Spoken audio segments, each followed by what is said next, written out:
All right, let's get started, folks. Welcome, Reed. Hello, everyone. So today is August 26th, and this is the meeting of the Dayton Redevelopment Commission. And we'll start off by a roll call. Roll call, Larry Heiser. I am. Steve Schuley. Present. Nancy Oswald. Here. Beavers, me, yes. Mark Brewmeister. Yes. Steve Shadalik. Oh, I didn't butcher that name too much. I think you get it right. Okay. Not here. He's our school board representative. Oh, yeah, that's right. Michelle Freeward. Here. Reed Murtaugh. Here. All right, our first order of business is, actually our only order of business is the election of vice president. Do I have any nominations? I guess I will nominate Steve Schuley. Can I get a second? I'll second that. Okay. So been first by me and seconded by Larry. And do we have any discussion? Okay. Hearing none, we'll take a vote. All in favor of Steve Schuley being vice president, say aye. Aye. All opposed? Motion carries. All right. Second order of business is the reading of the minutes from the previous meeting. Vicki?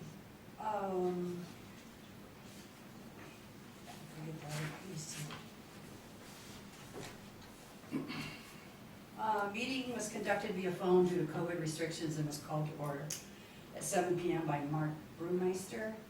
Roll call was Mark Brewmeister, Reed Murtaugh, Michelle Freeward, me, Nancy Oswald. New members welcomed by Mark Brewmeister. Absent was Steve Shadalik, Larry Heiser, and Steve Schuley. First order of business was the election of officers. President, Mark Brewmeister. First motion, Vicki Beaver. Second by Nancy Oswald. Open for discussion, none. Roll call vote, unanimous, motion carried. Mark President, Vice President.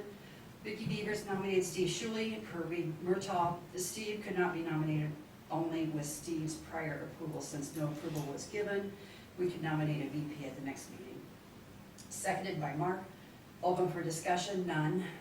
Secretary, Vicki Beavers volunteered.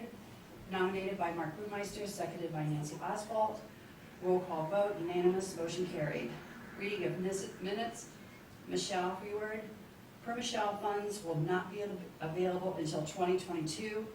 However, any funds not collected can be used as seen fit by the Utilities Commission, and I'm not really sure if that was what was said, so you have to correct me on that. Open for discussion per Reed Murtaugh, correction of spelling for Jason from Baker Tilly is SMLER, not SEMIER, corrected. Roll call vote, motion carries, unanimous.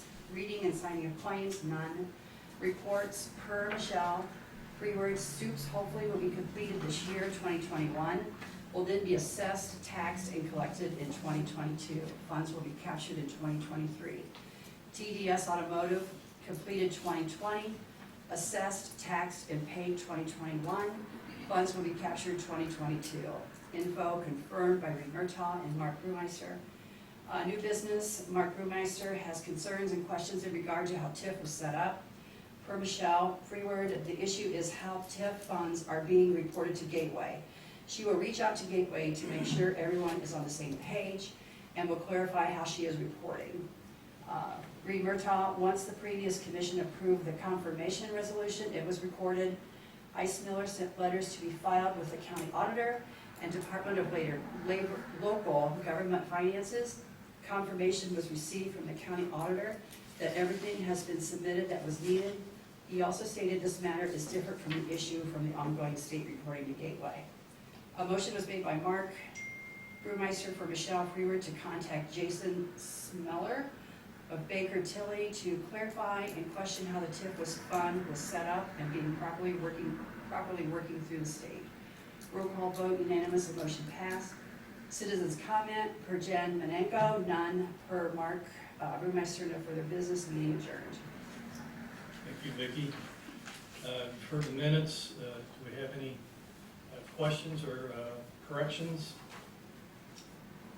So it's similar, S-E-M-L-E-R. So I even messed it up. So what is it? S S-E-M-L-E-R. L-E-R, okay. And then just my name after reading of the minutes, it's W-E-R-D. But you did the rest of my name. Correct. Okay, all right, got it.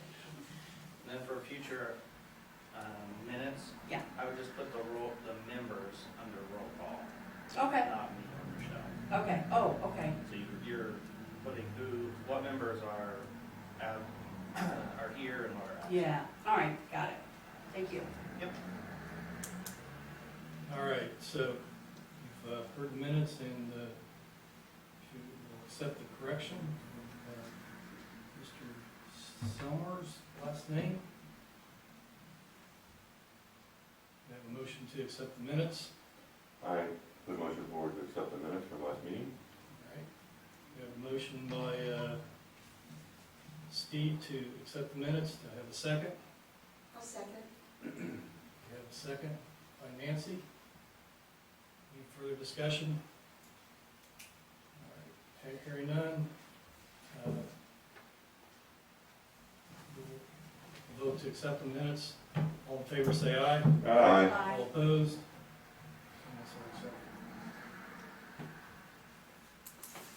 Okay, let's see, reading and signing of claims. Do we have any claims?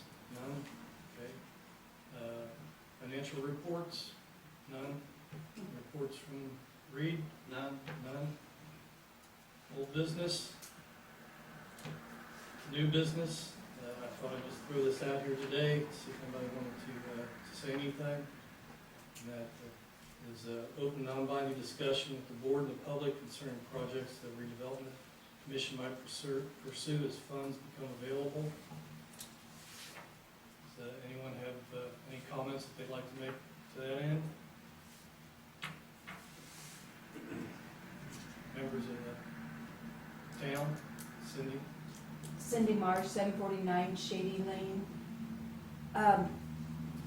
You know, I'm thinking it's probably been 20, maybe 30 years since we've had a new sign at the entrances of town. And I wondered if the redevelopment funds, when they start coming in, might go for something like that. Another suggestion would be our banners, like we use at Christmas time. They're getting some age on them too, and it would be nice if we could get some updated designs, and I wondered if that might be an option you guys might consider. All right. Obviously, I have no certain knowledge of what we can spend the funds on. Right.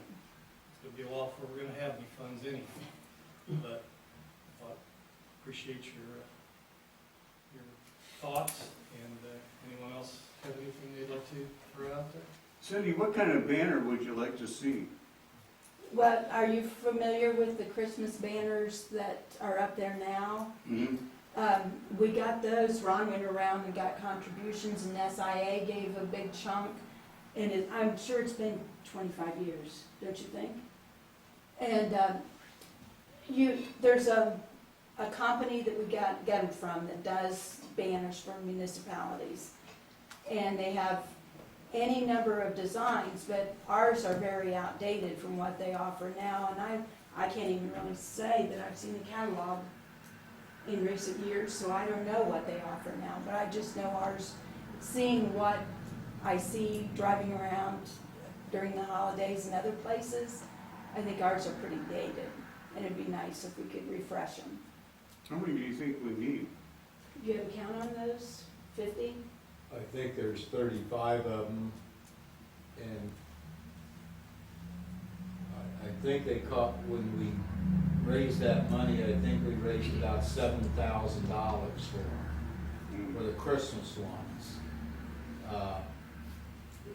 And that company also has new ones you can supplement and add to it, that if some are outdated or whatever, some probably are okay and some are outdated.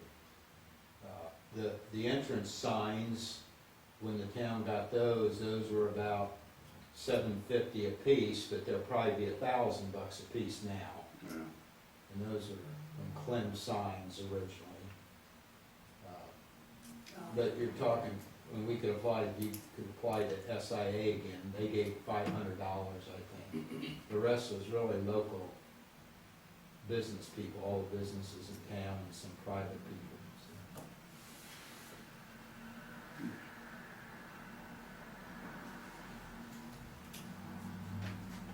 Well, a couple things I'd like to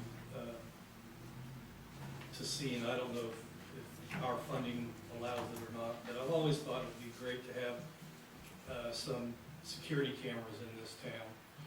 And with all the fiber optic that's been run recently, I think there's a real opportunity for that to happen. So sometime maybe in the future, that might be something that, I don't know if we consider it or if the town board considers it.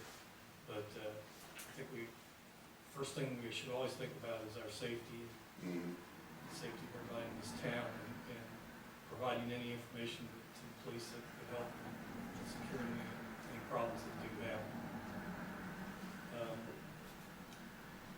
Another thing would be if there was a good way to cross 38, Oh, you know, kids on bikes, golf carts, you know, that would be kind of an interesting situation. And one thing I've thought about was possibly figuring out a way to open up Yost Road South over the tracks and open up all the area on that side of the road to all the traffic that's, and what that could do for the town to open all that area up back in there. You know, I think we're gonna see Dayton Road getting very congested as Baker Farms comes in, and then there'll be more subdivisions that go out that way. So, that's a pretty heady project, and, you know, I've had some people tell me that'll probably never happen, but I don't know, never say never. so Mark, what kind of latitude do we have for folks spending this? Well, you know, I don't know for sure, but from what I've read, you know, we've got a lot of latitude within the area that is allotted in the TIF district. That doesn't mean that couldn't be expanded in the future. And then there may be some latitude to things that can be spent outside of the TIF district. And of course, anything right now is just speculation. Yeah. You don't know. First off, we're not going to have any money for a couple of years anyhow. And once we do, the laws may have changed by then. So we just got to kind of play it by ear and see what happens. The security, what are you looking at, like cameras around town or something? Yeah, I think, you know, put a camera on top of this building to start with at least, you know. Maybe both ends of town. Ron, you have a comment? We do, when we put Would you identify yourself, please? Ron Kohler, Thank you. 749 Shady Lane, Dayton, Indiana.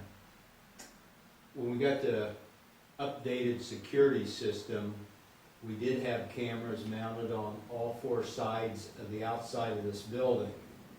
So you can look the parking lot over the tracks, you can look down here past Perigo, because they had a truck stolen down there once.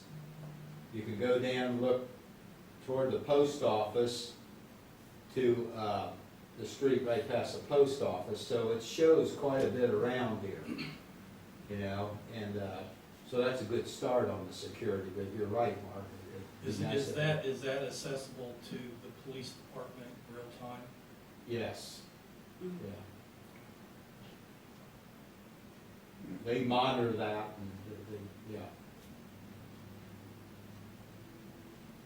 Do you have any idea what that would cost? No, I don't. Yeah. Well, I think we also have to take a town too, because I think there's gonna be some privacy issues you have to be careful of as well, when you start throwing cameras up at different places. Obviously here, it's a public building, we can do with it, as we see fit, my understanding. But before you put them up on other locations, you obviously want to take that into consideration as well. And that somebody is monitoring, because you have all the cameras in the world, but there's nobody to watch, does it really? Yeah, that's a good point. I would think that a lot of that's probably already been considered. I mean, if you go downtown Lafayette, there's cameras everywhere down there, right? And it's, you know, it's not to spy on people, but it's to, you know, there are characters out there that we don't want in this town, right? And so, and they're liable to show up. Anyhow, hopefully it's something we never really have to worry about, but I think security is a good thing. Well, I like the idea of running, like, if you're looking at running Yost Road further south, it'd be nice to have another way to get from that side of the tracks to this side of the tracks, other than Dayton, because I've been, as we all have probably been stuck behind the train once or twice, or, and in case of an emergency, if Chicago Fire had to get to that side of the world, there aren't a lot of ways to do that, so. That's a big project. Yeah, oh yeah, anytime you involve the railroads. Ron? I've checked, Steve, when I was clerk, I checked several times, I talked to the managers of the railroad, and they you guys can try, and good luck, but they basically said that it's a liability to them to cross over the tracks. They're eliminating crossings instead of adding crossings, and that one down there especially, the shortness of the area to 38 and so close to the interstate. The last manager I talked to said it'll never happen. It'll never happen. But it could be a new manager or somebody, but probably wouldn't count on it, but you could try it. So. But we tried talking to him several times.